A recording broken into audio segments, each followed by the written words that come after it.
नमस्ते and welcome. मैं Kesaram, assistant professor, राजनीति विज्ञान विभाग, राजकीय महाविद्यालय बाड़मेर। आज हम इस व्याख्यान के अंतर्गत स्विट्जरलैंड के संविधान की मूलभूत विशेषताओं को समझने का प्रयास करेंगे। स्विट्जरलैंड का जो संविधान है वह प्रथम जो संविधान स्विट्जरलैंड का 1848 के अंतर्गत निर्मित था। जो वर्तमान के अंतर्गत स्विट्जरलैंड का संविधान है यह 1998 के अंतर्गत निर्मित है और 18 अप्रैल 1999 से लागू है। इस व्याख्यान के अंतर्गत हम स्विट्जरलैंड के वर्तमान संविधान यानी 1998 के अंतर्गत जो निर्मित संविधान है इसके अंतर्गत स्विट्जरलैंड की शासन व्यवस्था के अंतर्गत कौन सी विशेषताएं देखने को मिलती है और स्विट्जरलैंड की शासन व्यवस्था का संचालन किस तरीके से होता है और स्विट्जरलैंड की शासन व्यवस्था की प्रकृति किस तरह की है, इन सभी बातों को हम इस व्याख्यान के अंतर्गत समझेंगे। स्विट्जरलैंड के संविधान की जो प्रथम विशेषता है वह है लिखित, निर्मित, व्यापक एवं कठोर संविधान। यह संविधान 1998 के अंतर्गत निर्मित हुआ और लागू कब हुआ? 18 अप्रैल 1999 को लागू हुआ। यह संविधान जो 1848 का संविधान था स्विट्जरलैंड का, उसकी तुलना में व्यापक संविधान है और इसके अंतर्गत 195 धाराएं और 4 अध्याय देखने को मिलते हैं। स्विट्जरलैंड का संविधान है वो कठोर संविधानों की श्रेणी के अंतर्गत आता है। स्विट्जरलैंड के संविधान के अंतर्गत संविधान संशोधन करने की एक निश्चित प्रक्रिया को अपनाया गया है। साधारण कानून के माध्यम से स्विट्जरलैंड के संविधान के अंतर्गत संशोधन नहीं किया जा सकता और कहीं कहीं कभी कभी जनता के जनमत संग्रह की भी संविधान के संशोधन के अंतर्गत आवश्यकता रहती है। तो स्विट्जरलैंड का जो संविधान है वह कठोर संविधानों की श्रेणी के अंतर्गत आता है। यह लिखित संविधान है, यह निर्मित संविधान है। दूसरी जो विशेषता है वह है प्राचीनतम गणराज्य।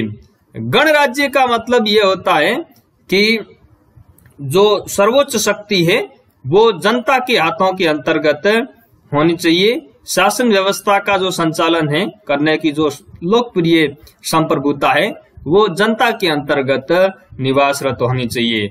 दूसरा इसका जो अभिप्राय है वो है कि राष्ट्राध्यक्ष है वो जनता के द्वारा निर्वाचित होना चाहिए। स्विट्जरलैंड की जो शासन व्यवस्था है, स्विट्जरलैंड दुनिया का प्राचीनतम गणराज्य के अंतर्गत आता है। स्विट्जरलैंड के अंतर्गत गणराज्य की स्थापना है वो 1848 के संविधान के अंतर्गत की गई थी। तब से लेकर आज तक स्विट्जरलैंड के अंतर्गत गणतंत्रात्मक शासन व्यवस्था देखने को मिलती है।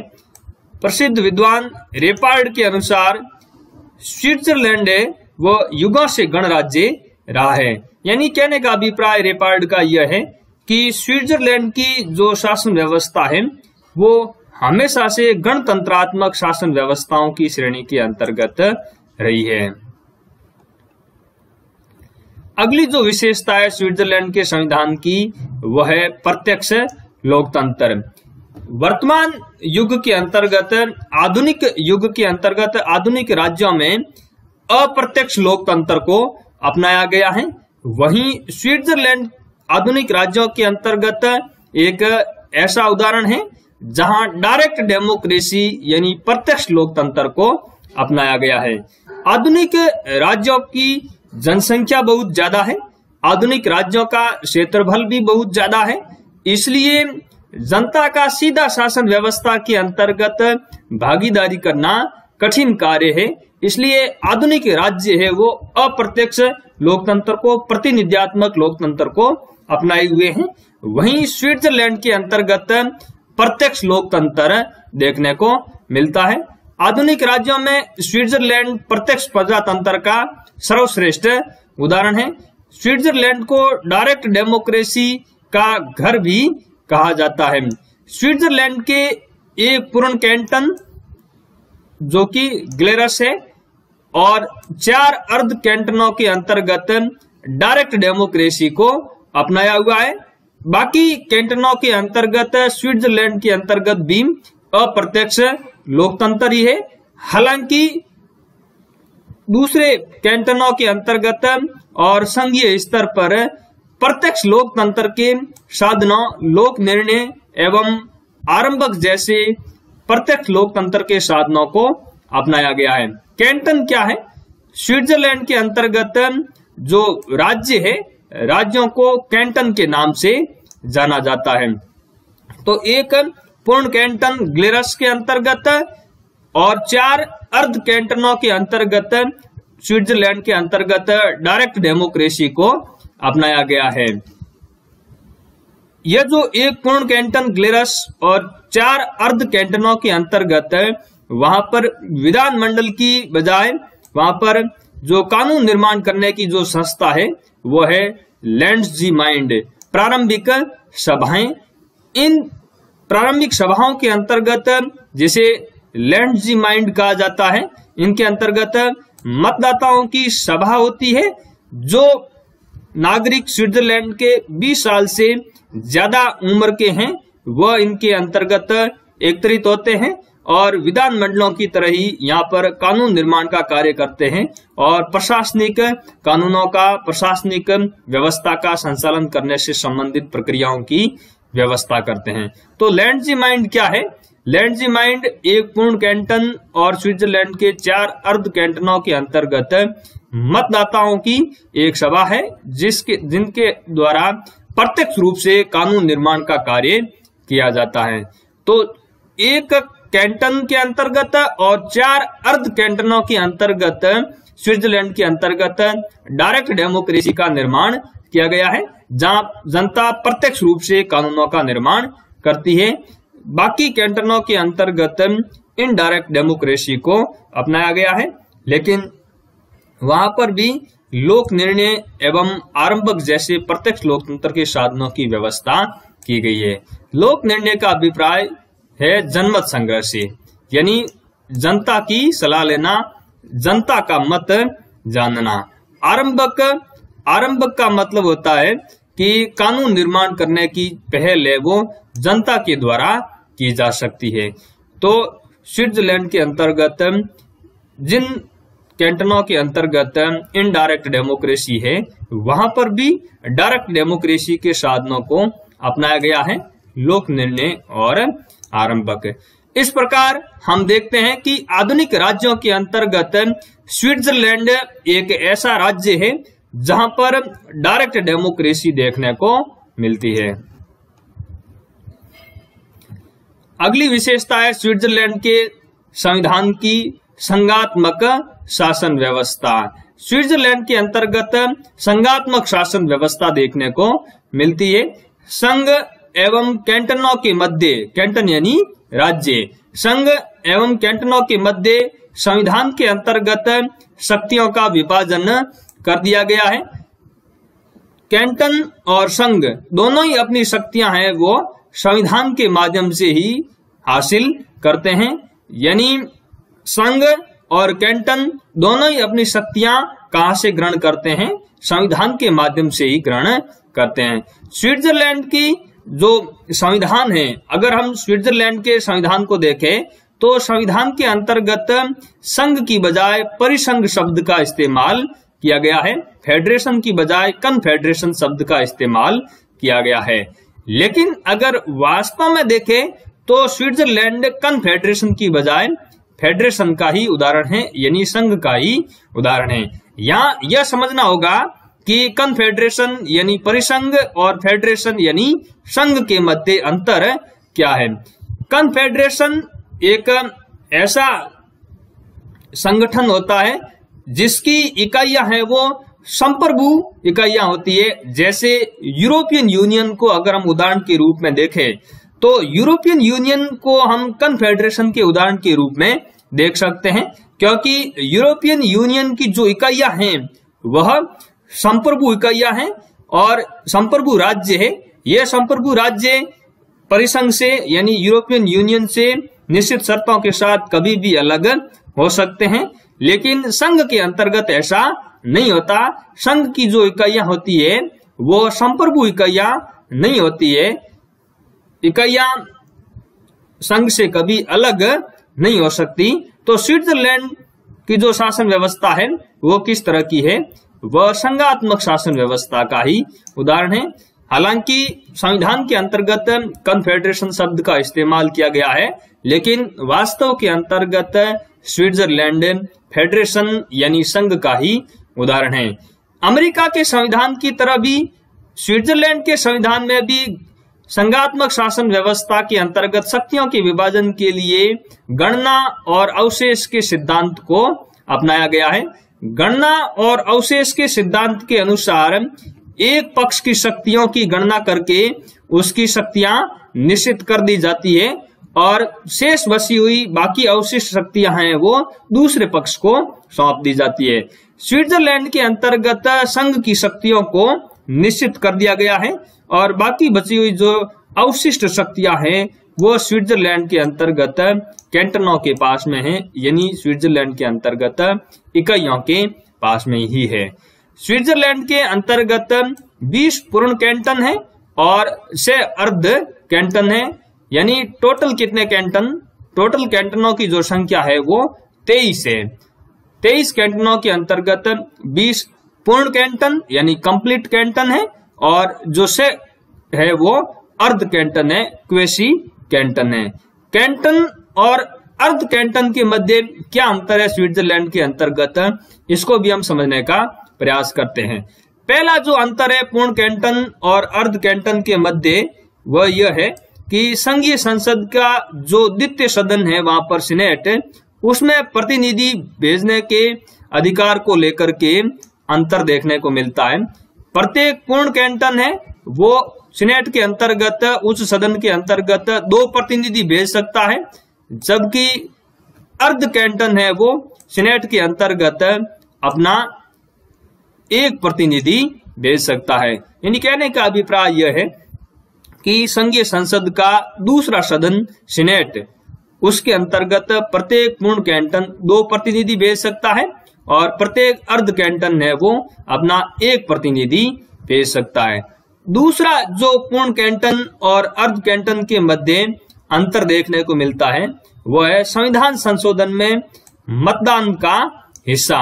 प्रत्येक पूर्ण कैंटन का संविधान संशोधन के अंतर्गत 1 मत माना जाता है, जबकि प्रत्येक अर्ध कैंटन का जो मत है वो आधा मत ही माना जाता है संविधान संशोधन के अंतर्गत।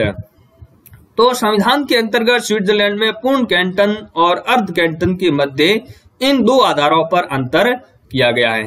स्विट्जरलैंड के संविधान के अंतर्गत कैंटन को यानी राज्यों को अपना अलग संविधान बनाने की भी स्वतंत्रता है, लेकिन उनका जो अलग संविधान अगर बनाए तो उनका जो अलग संविधान है वह संघीय संविधान के अनुरूप होना चाहिए और प्रत्येक कैंटन को गणतंत्रात्मक शासन व्यवस्था को अपनाना अनिवार्य है। ये 2 शर्तें हैं। इन 2 शर्तों के साथ में कोई भी कैंटन है वो अपना अलग संविधान भी बना सकता है। स्विट्जरलैंड के संविधान की अगली विशेषता है द्विसदनीय व्यवस्थापिका। स्विट्जरलैंड के अंतर्गत केंद्रीय स्तर पर व्यवस्थापिका के 2 सदन देखने को मिलते हैं।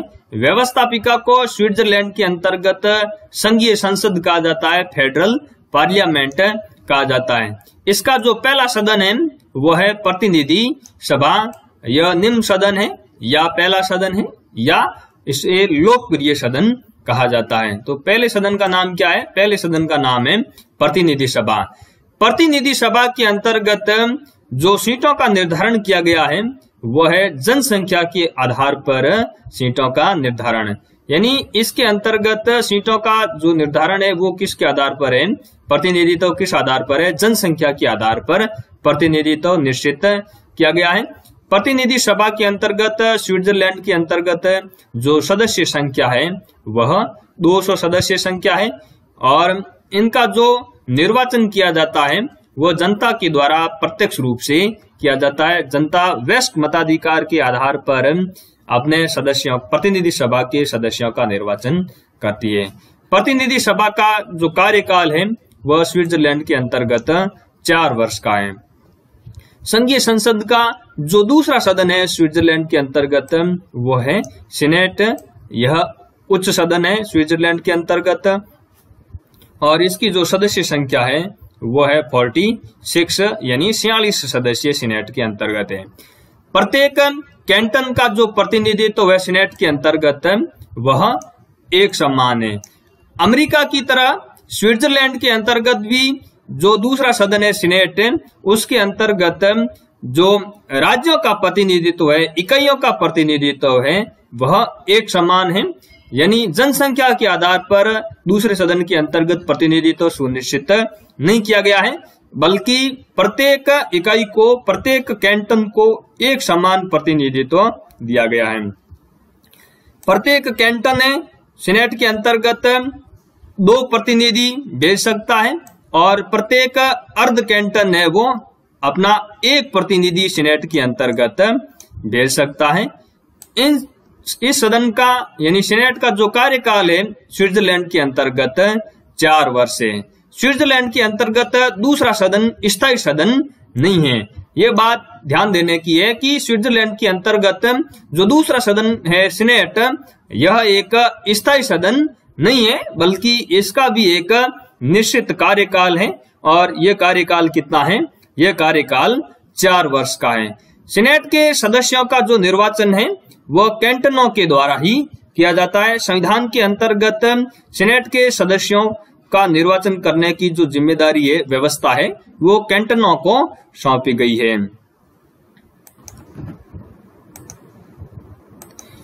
स्विट्जरलैंड की व्यवस्थापिका को समझने के बाद अब हम स्विट्जरलैंड की कार्यपालिका को समझने का प्रयास करेंगे। स्विट्जरलैंड के अंतर्गत कार्यपालिका की 2 प्रमुख विशेषताएं देखने को मिलती है। पहली जो विशेषता है वो है बहुल कार्यपालिका और दूसरी जो विशेषता है वो है कि स्विट्जरलैंड की कार्यपालिका संसदीय और अध्यक्षात्मक शासन व्यवस्था का मिश्रण है। इन दोनों का समन्वय है। बहुल कार्यपालिका स्विट्जरलैंड बहुल कार्यपालिका का एक बहुत ही अच्छा उदाहरण है। यहाँ कार्यपालिका जो शक्ति है वह 7 सदस्यों की एक फेडरल गवर्नमेंट के अंतर्गत निहित है, एक संघीय सरकार के अंतर्गत निहित है। यानी स्विट्जरलैंड के अंतर्गत कार्यपालिका की जो शक्ति है वह एक सदस्य के अंतर्गत निहित नहीं है। सामान्यतः सभी देशों के अंतर्गत जो कार्यपालिका की शक्ति है वो एक व्यक्ति के हाथों के अंतर्गत होती है। वहीं स्विट्जरलैंड के अंतर्गत कार्यपालिका की जो शक्ति है वह 7 सदस्यों की एक संघीय सरकार के अंतर्गत निहित है। संघीय सरकार के इन 7 सदस्यों का जो निर्वाचन है वह संघीय संसद यानी वहां की जो व्यवस्थापिका है उसकी संयुक्त बैठक के अंतर्गत इनका निर्वाचन किया जाता है। और यह खास बात है कि यहाँ बहुल कार्यपालिका को अपनाया गया है और ये जो 7 सदस्य है कार्यपालिका की, इन 7 सदस्यों की शक्ति एक समान ही है। यानी 7 सदस्यों की जो शक्तियां हैं कार्यपालिका की, यह शक्तियां एक समान ही है। इसी संघीय संसद की संयुक्त बैठक के अंतर्गत कार्यपालिका का एक अध्यक्ष निर्वाचित किया जाता है, जो कि 1 साल के लिए निर्वाचित किया जाता है। दूसरे साल के लिए दूसरा अध्यक्ष निर्वाचित किया जाता है और यही फेडरल गवर्नमेंट का अध्यक्ष स्विट्जरलैंड का राष्ट्रपति भी होता है। इस कार्यपालिका की जो कार्यकाल है वह 4 वर्ष का होता है। हालांकि यह कार्यकाल है वो प्रतिनिधि सभा के कार्यकाल पर भी निर्भर करता है। अगर प्रतिनिधि सभा 4 वर्ष से पहले भंग हो जाती है, यानी संघीय संसद 4 वर्ष से पहले भी भंग हो जाती है, तो कार्यपालिका भी भंग हो जाती है। कार्यपालिका का भी बाद में संघीय संसद है वो दोबारा निर्वाचन करती है। लेकिन बहुल कार्यपालिका होने के साथ साथ कार्यपालिका का जो कार्यकाल है स्विट्जरलैंड के अंतर्गत वह 4 साल का है। स्विट्जरलैंड के अंतर्गत संसदीय एवं अध्यक्षीय शासन व्यवस्था का मिश्रण भी देखने को मिलता है। संसदीय शासन व्यवस्था उत्तरदायित्व को सुनिश्चित करती है, जबकि अध्यक्षात्मक शासन व्यवस्था है यह स्थायित्व को सुनिश्चित करती है। तो स्विट्जरलैंड के अंतर्गत उत्तरदायित्व एवं स्थायित्व इन दोनों का ही एक संयोग देखने को मिलता है। संघीय सरकार यानी कार्यपालिका के जो सदस्य हैं, ये संघीय संसद के सदस्य नहीं होते हैं। सामान्यतः संघीय संसद के द्वारा जब संघीय सरकार यानी कार्यपालिका के सदस्यों का निर्वाचन किया जाता है, 7 सदस्यों का निर्वाचन किया जाता है, तो वो सदस्य संघीय संसद के ही सदस्य होते हैं। लेकिन निर्वाचन के बाद में इन सदस्यों को संघीय संसद से अपना इस्तीफा देना होता है। स्विट्जरलैंड के संविधान के अंतर्गत यह एक विशेषता देखने को मिलती है कि एक ही व्यक्ति व्यवस्थापिका, कार्यपालिका और न्यायपालिका का एक ही समय में सदस्य नहीं हो सकता। तो संघीय सरकार यानी कार्यपालिका के जो सदस्य है वो वहां की संघीय संसद यानी व्यवस्थापिका के सदस्य नहीं होते हैं। लेकिन यह संघीय सरकार के जो सदस्य है, यह संघीय संसद फेडरल पार्लियामेंट यानी वहां की व्यवस्थापिका की बैठकों के अंतर्गत भाग ले सकते हैं, बोल सकते हैं, लेकिन यह संघीय संसद के अंतर्गत मतदान नहीं कर सकते। तो इस तरीके से स्विट्जरलैंड की कार्यपालिका है वह बहुल कार्यपालिका है, और बहुल कार्यपालिका के साथ साथ स्विट्जरलैंड के अंतर्गत संसदीय एवं अध्यक्षीय शासन व्यवस्था का मिश्रण भी देखने को मिलता है। अब हम स्विट्जरलैंड के सर्वोच्च न्यायालय को भी समझने का प्रयास करेंगे। स्विट्जरलैंड के सर्वोच्च न्यायालय को संघीय सर्वोच्च न्यायालय कहा जाता है, फेडरल सुप्रीम कोर्ट के नाम से जाना जाता है। अमेरिका के अंतर्गत जहां सर्वोच्च न्यायालय को पूर्ण न्यायिक पुनरावलोकन की शक्ति है, अमेरिका का सर्वोच्च न्यायालय संघ सरकार के द्वारा निर्मित कानूनों का भी न्यायिक पुनरावलोकन कर सकता है, यानी उनकी संवैधानिकता की जांच कर सकता है, और वहां की इकाइयों के द्वारा निर्मित कानूनों की भी संवैधानिकता की जांच कर सकता है। वहीं स्विट्जरलैंड के अंतर्गत जो सर्वोच्च न्यायालय है, संघीय सर्वोच्च न्यायालय है, उसको पूर्ण न्यायिक पुनरावलोकन की शक्ति प्राप्त नहीं है, इसको आंशिक न्यायिक पुनरावलोकन की शक्ति ही प्राप्त है। यानी आंशिक न्यायिक पुनरावलोकन की शक्ति प्राप्त है। इसका क्या अभिप्राय है? इसका यह अभिप्राय है कि स्विट्जरलैंड के सर्वोच्च न्यायालय को संघीय स्तर पर जो संघीय संसद के द्वारा कानूनों का निर्माण किया जाता है, उसकी संवैधानिकता की जांच करने की शक्ति स्विट्जरलैंड के सर्वोच्च न्यायालय के पास में नहीं है। राज्यों के द्वारा जो निर्मित कानून है उसकी संवैधानिकता की जांच कर सकता है स्विट्जरलैंड का सर्वोच्च न्यायालय। अगर उसको लगता है कि राज्यों के द्वारा निर्मित, कैंटनों के द्वारा निर्मित कानून है वो असंवैधानिक है, तो उसको वो अवैध घोषित कर सकता है। तो कहने का अभिप्राय क्या हुआ? कहने का अभिप्राय यह हुआ कि स्विट्जरलैंड का संघीय सर्वोच्च न्यायालय संघीय संसद द्वारा निर्मित कानूनों को अवैध घोषित करने की शक्ति नहीं रखता है, जबकि राज्यों के द्वारा जो निर्मित कानून है उसको अवैध घोषित करने की शक्ति रखता है। संघीय संसद द्वारा निर्मित कानूनों को जनता स्वयं ही लोक निर्णय के माध्यम से अवैध घोषित कर सकती है। यानी संघीय स्तर पर जो कानूनों की संवैधानिकता की जांच करने की शक्ति, संविधान की रक्षा करने की शक्ति स्विट्जरलैंड के सर्वोच्च न्यायालय को न देकर के यह शक्ति किसके पास में है? यह शक्ति वहां की जनता के ही पास में है। जनता जनमत संग्रह के माध्यम से, लोक निर्णय के माध्यम से संघीय संसद द्वारा निर्मित कानूनों को स्वयं अवैध घोषित कर सकती है या उसको मान्यता दे सकती है। तो संघीय स्तर पर सर्वोच्च न्यायालय को न्यायिक पुनरावलोकन की शक्ति प्राप्त नहीं है, जबकि कैंटनों के स्तर पर, इकाइयों के स्तर पर जो कानूनों का निर्माण किया जाता है वहां न्यायिक पुनरावलोकन की शक्ति स्विट्जरलैंड के सर्वोच्च न्यायालय को प्राप्त है। तो इस तरीके से अगर हम देखें तो स्विट्जरलैंड के संघीय सर्वोच्च न्यायालय को संघीय स्तर पर न्यायिक पुनरावलोकन की शक्ति नहीं है, जबकि कैंटनों के स्तर पर न्यायिक पुनरावलोकन की शक्ति संघीय सर्वोच्च न्यायालय को प्राप्त है। स्विट्जरलैंड के संघीय सर्वोच्च न्यायालय के न्यायाधीशों का जो निर्वाचन है वह संघीय संसद द्वारा किया जाता है, यानी वहां की व्यवस्थापिका के द्वारा ही किया जाता है। यह प्रश्न आरपीएससी ने स्कूल लेक्चर 2018 के अंतर्गत भी पूछा था कि किस देश की व्यवस्थापिका के द्वारा न्यायाधीशों का निर्वाचन किया जाता है?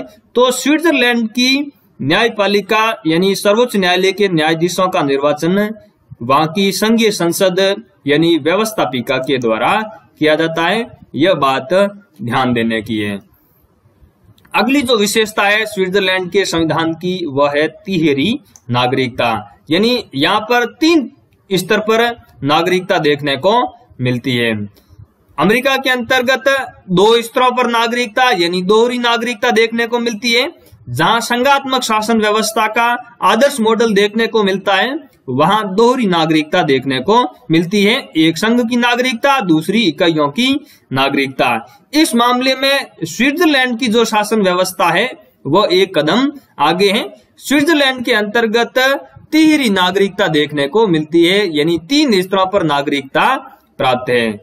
पहले स्तर पर जो नागरिकता प्राप्त है वो है नगरों की नागरिकता, म्यूनिसिपैलिटी की नागरिकता। दूसरी जो नागरिकता है वह है राज्य के स्तर पर नागरिकता यानी कैंटन की नागरिकता, और तीसरे स्तर पर जो नागरिकता है वह है स्विट्जरलैंड संघ की नागरिकता यानी स्विस संघ की नागरिकता। तो स्विट्जरलैंड के अंतर्गत जो नागरिकता की अवधारणा है वह किस तरह की है, वह तिहरी नागरिकता का एक मॉडल है। धन्यवाद।